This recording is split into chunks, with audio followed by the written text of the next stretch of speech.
Subscribe to my channel Smile Well Learn Civil Engineering and press the bell icon. दोस्तों 200 MCQ series का last part लेके आई हूँ आप लोगों के लिए, जो कि आपका आरसीसी और कंक्रीट टेक्नोलॉजी का। वीडियो को एंजॉय कीजिए और अगर आपको पसंद आए तो एक लाइक ज़रूर कीजिए। तो चलिए दोस्तों शुरू करते हैं इस सेशन की पहली क्वेश्चन से। Question number 1, what is the diameter of clinker for making of Portland cement.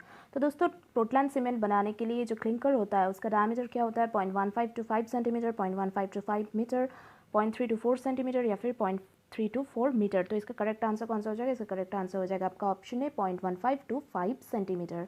बढ़ते हैं क्वेश्चन नंबर 2 के और। In the wet process of cement manufacturing raw material is heated to about. दोस्तों वेट प्रोसेस जो होता है, दोनों मैन्युफैक्चरिंग प्रोसेस होता है, एक होता है आपका वेट, एक होता है आपका ड्राई। तो जो वेट प्रोसेस है इसमें जो मैन्युफैक्चरिंग ऑफ रॉ मटेरियल होता है इसमें सीमेंट को कितना, या फिर जो रॉ मटेरियल होता है उसमें उसको कितना हीट किया जाता है? ऑप्शन है 650 to 900 degree centigrade, 900 to 1300, 1300 to 1450 या फिर 900 to 1050 डिग्री सेंटीग्रेड। तो इसका करेक्ट आंसर कौन सा हो जाएगा? इसका करेक्ट आंसर हो जाएगा आपका option C 1300 to 1450 degree centigrade. Question number 3 की ओर बढ़ते हैं दोस्तों। To obtain cement dry powder limestones and shale और their slurry is burned in a rotary kiln at a temperature between. दोस्तों जब हम ड्राई प्रोसेस जो यूज़ होता है उसमें कितना टेम्परेचर रहता है, ये आपसे पूछा गया है। पिछले क्वेश्चन में वेट प्रोसेस की पूछा गया, तो इसमें ड्राई प्रोसेस की पूछा गया है। तो इसका करेक्ट आंसर कौन सा हो जाएगा? 1100 से 1200, 1200 से 1300, 1300 से 1400 या फिर 1400 से 1500। तो इसका करेक्ट आंसर हो जाएगा आपका option D 1400 and 1500 degree centigrade. Question number 4 की ओर बढ़ते हैं दोस्तों। The development of first 28 days strength is on account of hydration of. दोस्तों पहला जो ये जो होता है इसको आपको कहते हैं बोक्स कंपाउंड। जो भी होता है ये सारी चीज़ों को, ये C2H, C3H, C3A या फिर C4A, ये सारी चीज़ है आपका बोक्स कंपाउंड।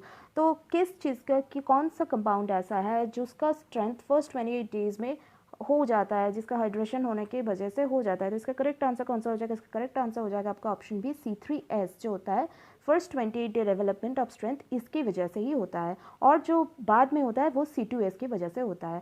क्वेश्चन नंबर 5 की ओर बढ़ते हैं। विच कंपाउंड में lead to a rapid stiffening of the paste with a large amount of heat generation. दोस्तों इसका करेक्ट आंसर कौन सा हो जाएगा? C2S, C3A, C3A या फिर C4AF। तो इसका करेक्ट आंसर हो जाएगा आपका ऑप्शन सी C3A, जो जिसका जो फ्लैश शेड होता है या फिर सबसे पहले जो रिएक्ट करता है वो है आपका C3A। तो इसका करेक्ट आंसर हो जाएगा आपका ऑप्शन सी। क्वेश्चन नंबर 6 की ओर बढ़ते हैं। Which cement contains high percentage of C3S and less percentage of C2S। तो इनमें से ऐसा कौन सा सीमेंट है जो जिसमें C3S का परसेंटेज ज़्यादा है और C2S का परसेंटेज कम है? तो इसका करेक्ट आंसर कौन सा हो जाएगा? RH, OPC, क्विक सेटिंग या फिर लो हीट। तो इसका करेक्ट आंसर हो जाएगा आपका ऑप्शन है RH। RH में C2S का परसेंटेज जो होता है वो कम होता है और C3S का परसेंटेज ज़्यादा होता है। क्वेश्चन नंबर 7 की ओर बढ़ते हैं। What is the amount of water required to give the best normal consistency for consistency test. दोस्तों कंसिस्टेंसी जो होता है हमारा टेस्ट जो वैकेट्स अपैरेटस पे, उसमें कितना नॉर्मल कंसिस्टेंसी है? तो इसका करेक्ट आंसर हो जाएगा आपका ऑप्शन है 0.78 टाइम्स। क्वेश्चन नंबर 8 की ओर बढ़ते हैं। Bulking dash with increase in moisture. दोस्तों मॉइस्चर के साथ बल्किंग का रिलेशन क्या है? बढ़ता है, घटता है या फिर पहले बढ़ता है घटता है या फिर पहले घटता है फिर बढ़ता है? आंसर हो जाएगा आपका option C first increase and then decrease. तो ये पहले बढ़ जाएगा, पानी जितना ऐड होगा पानी बढ़ेगा, पानी का क्वांटिटी बढ़ेगा तो ये बढ़ेगा, लेकिन उसके बाद डिक्रीज करेगा धीरे धीरे। क्वेश्चन नंबर 9 की ओर बढ़ते हैं। Fine sand bulks dash than coarse sand. तो फाइन सैंड और कोर्स सैंड के बल्किंग में क्या रिलेशन है? लेस, मोर, इक्वल या फिर डिपेंड्स ऑन वॉल्यूम। तो इसका करेक्ट आंसर हो जाएगा आपका option B more. Fine sand bulks more than coarse sand. Question number 10 की ओर बढ़ते हैं। At normal temperature addition of sugar dash percent has little effect on rate of hydration. दोस्तों शुगर कितना परसेंट लगाएंगे तो रेट ऑफ हाइड्रेशन में कोई इफेक्ट नहीं होगा? तो इसका करेक्ट आंसर हो जाएगा आपका ऑप्शन सी 0.05 से 0.1%। क्वेश्चन नंबर 11 की ओर बढ़ते हैं। Workability of concrete can be improve by. दोस्तों वर्केबिलिटी कैसे इंप्रूव करेंगे? तो इसका करेक्ट आंसर कौन सा हो जाएगा? ऑप्शन ए हो जाएगा इसका correct answer increasing size of aggregate. जितना साइज ऑफ एग्रीगेट को हम बढ़ाएंगे वर्केबिलिटी उतना ही बढ़ जाएगा। क्वेश्चन नंबर 12 की ओर बढ़ते हैं। Concrete placed in cold weather will take dash time to gain strength. दोस्तों जो ठंडा वेदर होता है उसमें अगर हम कंक्रीट को प्लेस करेंगे तो कितना टाइम लेंगे स्ट्रेंथ गेन करने के लिए? ज़्यादा या फिर कम या फिर हॉट वेदर में जितना लेता है उतना ही? तो इसका करेक्ट आंसर हो जाएगा आपका ऑप्शन सी मोर, ज़्यादा टाइम लग जाएगा।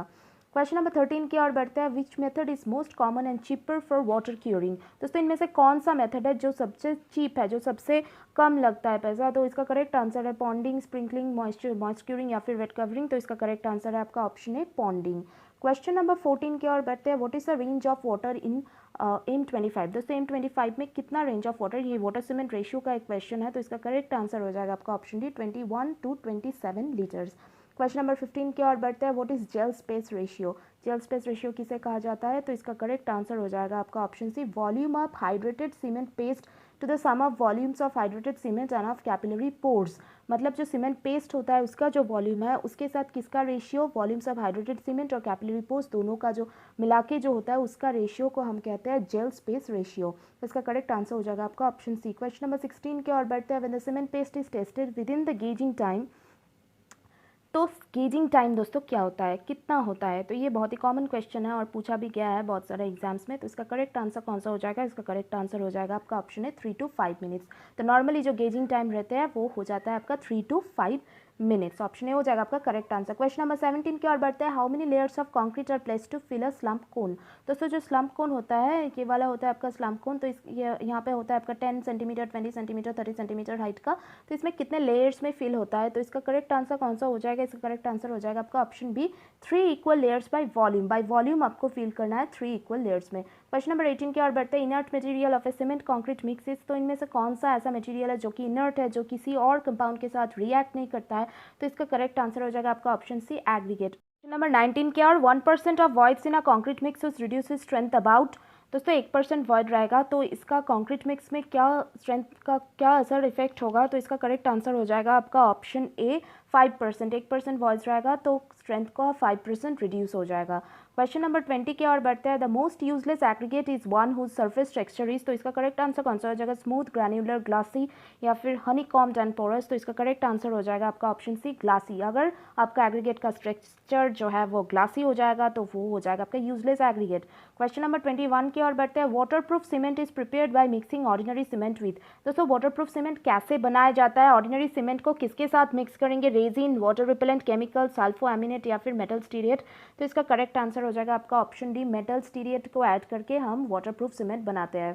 क्वेश्चन नंबर 22 की ओर बढ़ता है। Length of embedment for a bar of diameter D and average bond S B, तो इसका करेक्ट आंसर कौन सा हो जाएगा, इसका करेक्ट आंसर हो जाएगा आपका option D dt by 4 S B. Option D हो जाएगा आपका करेक्ट आंसर। क्वेश्चन नंबर 23 की ओर बढ़ते हैं। ये जो फॉर्मूला है a + m-1 ASC is known as equivalent concrete area of RCC is given by. दोस्तों ऐसे जो इक्विवेलेंट कंक्रीट एरिया दिया जाता है तो उसका करेक्ट आंसर कौन सा हो जाएगा, इसका करेक्ट आंसर हो जाएगा आपका ऑप्शन है ऐसा दिया जाता है आपका मॉड्यूलर रेशियो का मेथड से, मतलब इसको एक इक्विवेलेंट माना जाता है तो इक्विवेलेंट बना के मॉड्यूलर रेशियो मेथड में ये किया जाता है। क्वेश्चन नंबर 24 की ओर बढ़ते हैं। The toe projection of foundation slabs is taken. दोस्तों टो प्रोजेक्शन फाउंडेशन स्लैब्स में कितना लिया जाता है, तो इसका करेक्ट आंसर हो जाएगा आपका ऑप्शन है 1/3 ऑफ बेस लिया जाता है। ठीक है दोस्तों, मतलब ये 1/3 ऑफ बेस मतलब b/2, तो ये b/6 एक्चुअली लिया जाता है। क्वेश्चन नंबर 25 की ओर बढ़ते हैं। For stair spanning horizontally the minimum waist provided is. दोस्तों हॉराइजेंटली जो स्पैनिंग होता है जिस स्टेयर्स का उसमें मिनिमम वेस्ट कितना प्रोवाइड किया जाता है, 4 सेंटीमीटर, 6 सेंटीमीटर, 8 सेंटीमीटर या फिर 12 सेंटीमीटर, तो इसका करेक्ट आंसर हो जाएगा आपका option D 12 centimetre. Question number 26 की ओर बढ़ते हैं। In a combined footing for 2 columns carrying unequal loads the maximum hogging bending moment occurs at. दोस्तों अगर कंबाइंड फुटिंग होगा जिसमें दोनों कॉलम्स लगेगा जिसमें लोड अनइक्वल रहेगा तो उसमें मैक्सिमम हॉगिंग मोमेंट कहाँ पे आएगा, जो होता है आपका एक होता है सैग और एक होता है आपका हॉग, तो इसमें इसका करेक्ट आंसर कौन सा हो जाएगा, इसका करेक्ट आंसर हो जाएगा आपका option D point of zero shear force. जहाँ पे शेयर फोर्स 0 हो जाएगा वहाँ पे मैक्सिमम हॉगिंग बेंडिंग मोमेंट आ जाएगा। क्वेश्चन नंबर 27 की ओर बढ़ता है। The radius of a bar bend to form a hook should not be less than. दोस्तों जब हम एक बार का हुक बनाते हैं तो उसमें वो रेडियस कितना होना चाहिए, it should not be less then twice the diameter of the bar. Option A हो जाएगा आपका करेक्ट आंसर। क्वेश्चन नंबर 28 की ओर बढ़ता है। Circular slab subjected to external loading deflects to form अ।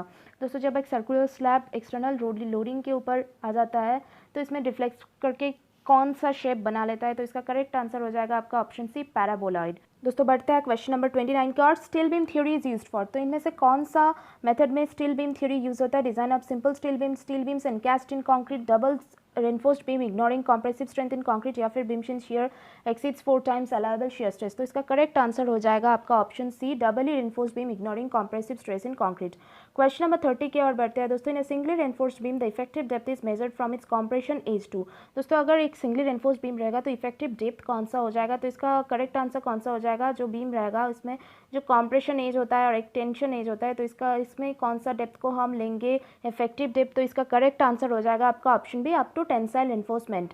ठीक है दोस्तों, नेक्स्ट क्वेश्चन की ओर बढ़ते हैं। Question number 31, the minimum number of main steel bars provided in RCC column. Actually ये हो जाएगा आपका कॉलम, तो रेक्टेंगुलर कॉलम में कितना दिया जाता है, सर्कुलर में कितना दिया जाता है, ऑक्टागोनल में कितना दिया जाता है, तो ये स्पेसिफाई किया गया है दोस्तों IS 456 2000 में बहुत अच्छी तरह से। तो अगर ये रेक्टेंगुलर बीम्स रहेगा मतलब, तो इसका करेक्ट आंसर हो जाएगा आपका 4, और अगर ये सर्कुलर रहेगा तो 6, और दोस्तों इससे ज़्यादा बनेगा मतलब जो साइड्स है, नंबर ऑफ साइड्स जितना रहेगा, मतलब अगर 8 रहेगा, ऑक्टागोनल में 8 रहता है, तो 8 ही आपका मेन बार देना पड़ेगा। तो इसका करेक्ट आंसर है आपका option D, all of the above. Question number 32 की ओर बढ़ते हैं। Design of RCC simply supported beams carrying UDL is based on the resultant beam at. दोस्तों जब हम आरसीसी सिंपली सपोर्टेड बीम्स को लेंगे तो उसमें डिज़ाइन कौन सा बेंडिंग मोमेंट को हम कंसिडर करके करेंगे, तो इसका करेक्ट आंसर हो जाएगा आपका ऑप्शन बी, मीड स्पैन का जो बेंडिंग मोमेंट होता है उसको कंसिडर करके हम डिज़ाइन कर लेंगे। क्वेश्चन नंबर 33 की ओर बढ़ते हैं। The thickness of base slab of a retaining wall generally provided is. तो दोस्तों इसका करेक्ट आंसर कौन सा हो जाएगा, 1/2 of width of the stem at bottom, 1/3 of width of stem at bottom, या फिर 1/4 of width of stem at bottom, या फिर width of stem at bottom. तो इसका करेक्ट आंसर हो जाएगा आपका option D, width of stem at bottom. Question number 34 की ओर बढ़ते हैं। In a combined footing if shear stress does not exceed 5 kg per centimetre square the nominal stirrups provided are. दोस्तों इसका करेक्ट आंसर कौन सा हो जाएगा, 6 लेगेड, 8 लेगेड, 10 लेगेड, या फिर 12 लेगेड। तो इसका करेक्ट आंसर हो जाएगा आपका option B, 8 legged. Question number 35 की ओर बढ़ता है। Design of RCC cantilever beams is based on the resultant force eight.